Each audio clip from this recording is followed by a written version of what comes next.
Oscar Man 42, Forgotten Winners, Take 9. There are definitely many Oscar-winning performances that moviegoers remember, not just us Oscar nerds. But what about those which I think may be forgotten? Before I dive into the list I've compiled, I need to mention that I am not saying any of these performances were unworthy of an Oscar. Rather, I'm merely suggesting that they're just not talked about much anymore. I'll start with an actress who is still working today. What's he been working on? His work's classified. He mentioned a supervisor by the name of William Parcher.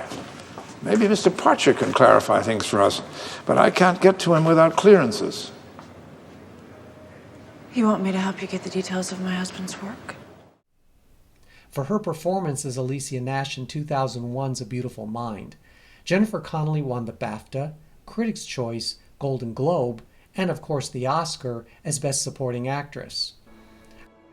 This is real. Maybe the part that knows the waking from the dream. Maybe it isn't here. I remember Jennifer Connelly being talked about a lot in 2001, as A Beautiful Mind was a hugely successful film, and that year's Best Picture winner. Most presumed Connelly would win Supporting Actress, and her subsequent work included House of Sand and Fog, Blood Diamond, and Top Gun Maverick. But as much as A Beautiful Mind was critically lauded, I think it remains memorable more for Russell Crowe's starring turn, for which he should have won Best Actor, more than Connelly's less showier role as his long-suffering wife. Among those considered to play Alicia Nash were Toni Collette, Meg Ryan, Rachel Griffiths, and Selma Hayek, before Rachel Weisz was offered the part. She turned it down. Charlize Theron also auditioned for the role before it eventually went to Connelly. And though she got the part, and while Jennifer Connelly may still be a presence in film and television, her Oscar-winning performance didn't seem to create a lasting impact. Connelly had some worthy competition that year, including Marissa Tomei for In the Bedroom, Maggie Smith and Helen Mirren for Gosford Park, and Kate Winslet in Iris. But I think of Connelly's victory as an easy one, given the overall popularity of A Beautiful Mind. Now, do you think Jennifer Connelly's Oscar-winning performance is one that moviegoers remember? What I wanted to ask, if we lose the appeal, will I have the chance later to set my affairs in order before I'm incarcerated? In Europe, a gentleman is given the opportunity to end things properly. Come on, Klaus. We are each the keeper of our own souls, Alan. For his one and only Oscar nomination to date, Jeremy Irons won Best Actor for 1990's Reversal of Fortune.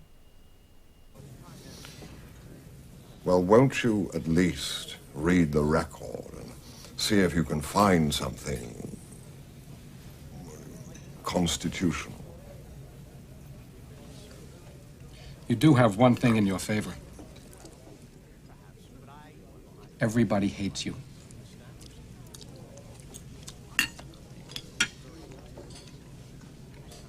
Well, that's a start. Based on the real-life trial of Klaus von Bülow, who was convicted for the attempted murder of his wife, Reversal of Fortune received overall support from critics, but not as much at the box office.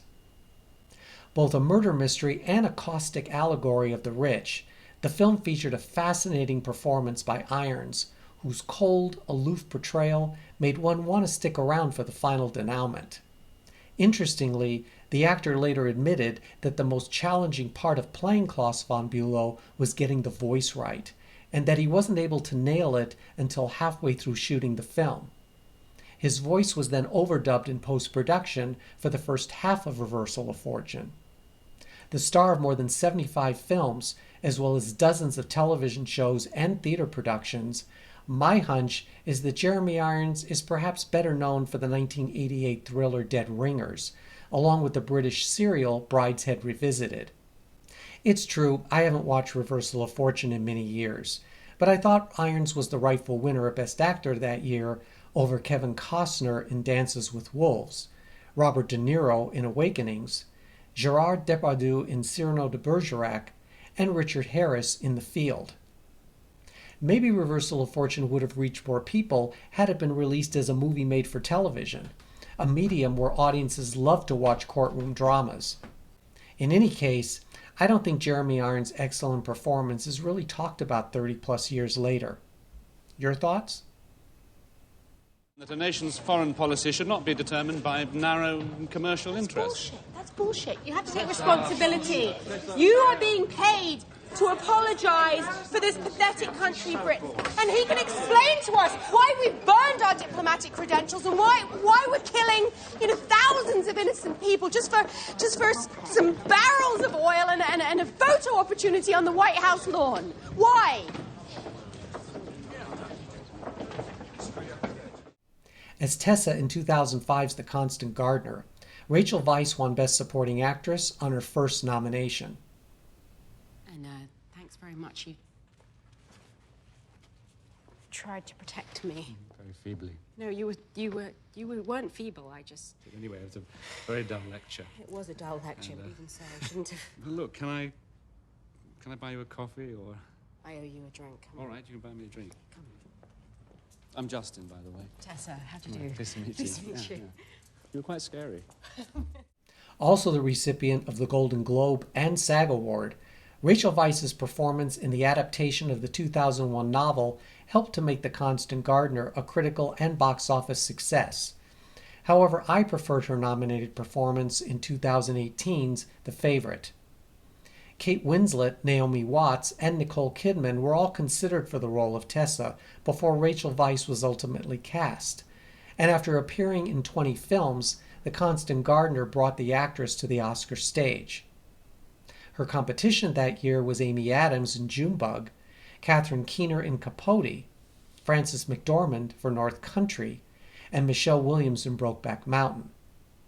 Following her win, Rachel Weisz continued to work in films, though her last one was 2021's Black Widow.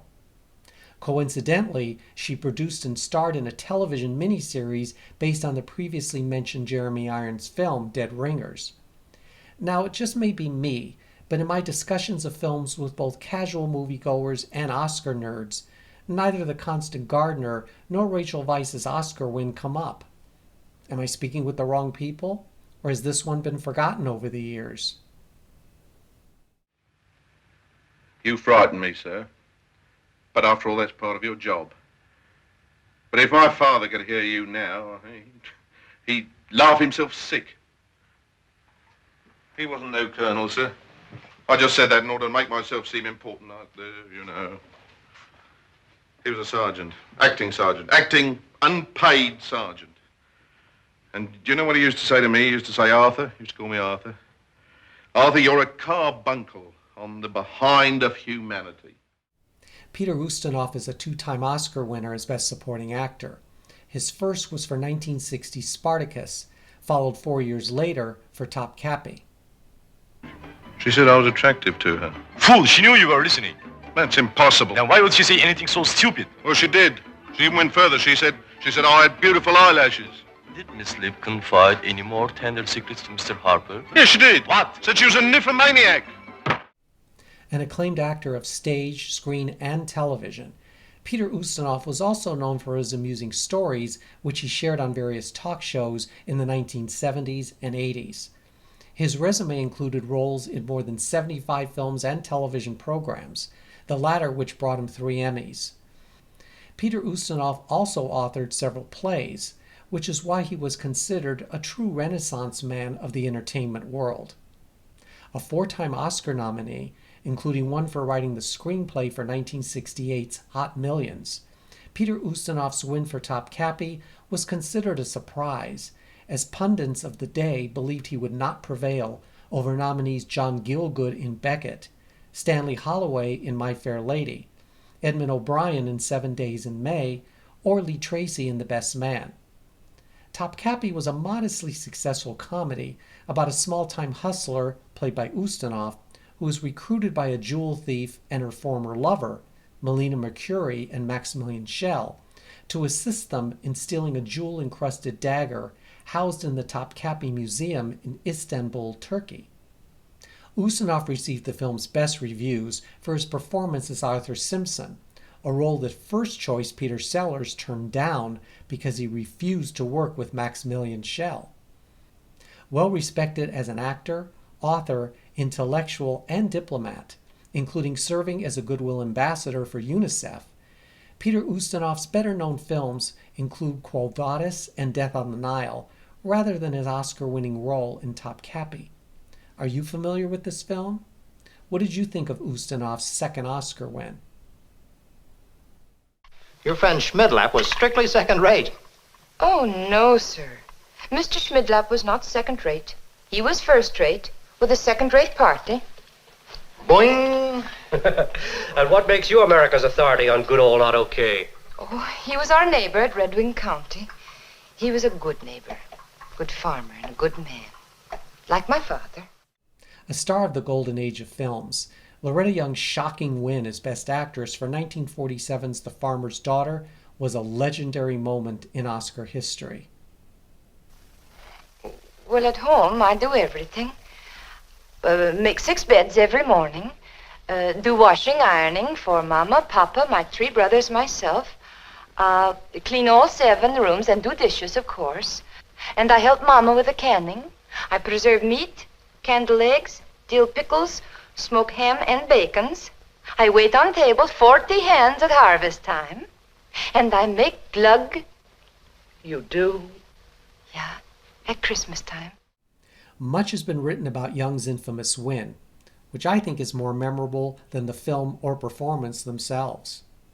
As many of you likely know, Rosalind Russell was considered a shoo-in for Morning Becomes Electra, followed by Dorothy McGuire in Gentleman's Agreement, Joan Crawford in Possessed, and Susan Hayward in Smash Up, The Story of a Woman.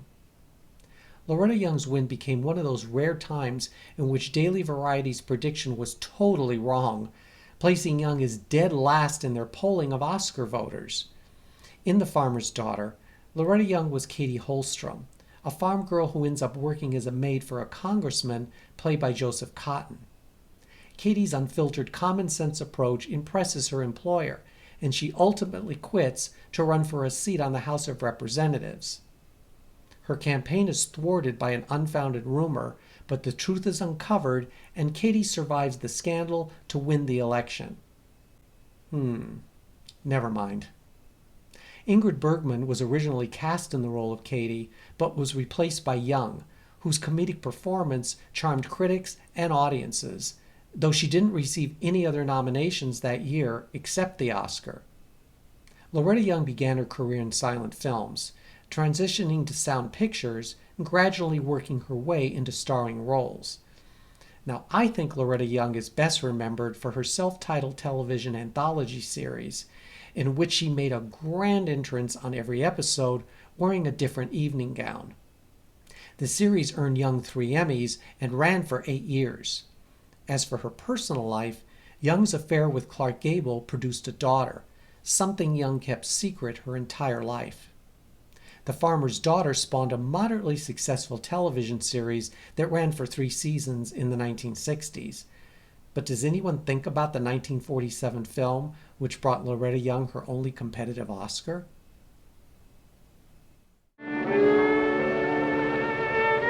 More of the same for the king. Yes, sir. What news from the gaming table? Very good.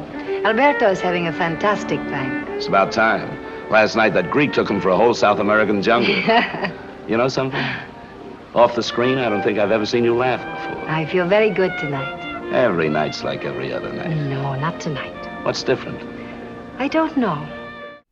1954's The Barefoot Contessa brought Edmund O'Brien the Oscar as Best Supporting Actor for his role as an Oscar Muldoon. Am I allowed to know what the Depression is about? Maria. What about Maria? Maria's mother is dead. Everybody's mother's got to die sometime. Don't let it get you down like this. As a matter of fact, we can milk this unfortunate departure for some good exploitation in Spain. Maybe even worldwide. A big church funeral. Using Black Crusaders, remember? Oscar, shut up. The Barefoot Contessa starred Ava Gardner and Humphrey Bogart in the story of a nightclub dancer discovered in Madrid and brought to Hollywood to star in her first film. As the publicist assigned to promote the film, Edmund O'Brien's Golden Globe as that year's Best Supporting Actor preceded his Oscar win. However, the actor admitted to being stunned when his name was called, which I can understand, considering he was nominated against 3 actors from On the Waterfront, Lee J. Cobb, Rod Steiger, and Carl Malden, along with Tom Tully in The Caine Mutiny. Though he did some work in the theater, Edmund O'Brien was primarily known as a film actor, where he appeared as both a leading man and character actor in films throughout the 1940s, 50s, 60s, and 70s. O'Brien wasn't necessarily a household name, but rather one of those actors who audiences recognized for his array of different characters, including the appearances he made in a variety of television shows. But I don't think his Oscar-winning performance in The Barefoot Contessa stands out, even amongst Oscar nerds. So tell me, should this one be part of the discussion? And smooth as monumental alabaster. Yet she must die, else she'll betray more men. Try to hang on desperately. You're 2 men now, grappling for control. You and Othello. Ronald Colman's performance in 1947's A Double Life won him the Best Actor Oscar, and for good reason.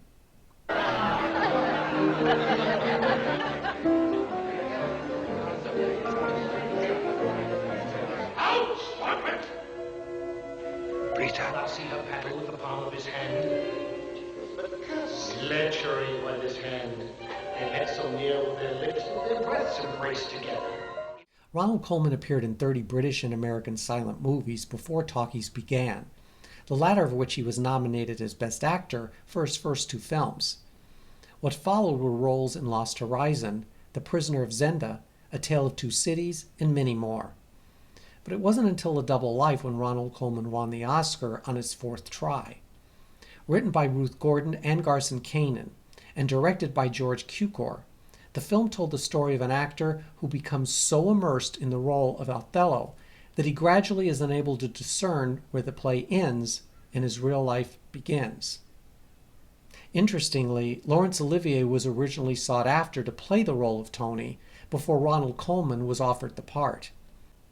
With Shelley Winters in one of her first major films, A Double Life was literally an actor's showcase for Ronald Colman, and along with the Golden Globe, brought him a well-deserved Oscar for his complex, tortured turn as a man who, let's say, takes his job perhaps too seriously.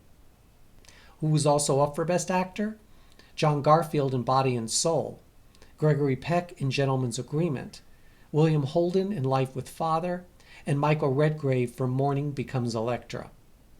Ronald Colman only appeared in 3 more films following his Oscar win before he died a decade later from emphysema. Of the films mentioned thus far, I think A Double Life is the one that is most regrettably overlooked today. I wish more people knew about its leading man's performance. Now, I know some of our fellow Oscar nerds have mentioned it on this channel, and for that, thanks to those who reminded me to take another look at Ronald Colman's unforgettable achievement. I know many of you are going to dispute the last performance I'll discuss, but please hear me out as to its inclusion. But before I get to that one, I just want to say thank you for watching the video, and to those of you for being a regular member of the channel. You know the rest, like, subscribe, etc. I appreciate your encouragement and support. Oh, and be sure and stick around to the end for a special tribute of an actress already discussed. Tomorrow she will go to Germany and trouble society no longer. Tonight, she asks to sleep in your empty house. May she, will you give my sister leave? Will you forgive her? Emma Thompson has won Oscars for acting and screenwriting, placing her in the record books. For 1992's Howard's End, she won Best Actress for her performance as Margaret Schlegel.